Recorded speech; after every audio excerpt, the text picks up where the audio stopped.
قبر میں کام آنے والے 7 اعمال۔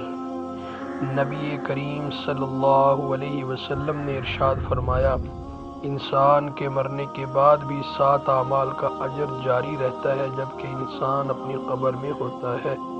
نمبر 1، کسی کو علم سکھایا ہو۔ نمبر 2، نہر کھود کر پانی جاری کروایا ہو۔ نمبر 3، پانی کا کنواں بنوایا ہو۔ نمبر 4، درخت لگایا ہو۔ نمبر 5، مسجد بنوائی ہو۔ نمبر 6، قرآن مجید کو اپنے پیچھے چھوڑ گیا ہو۔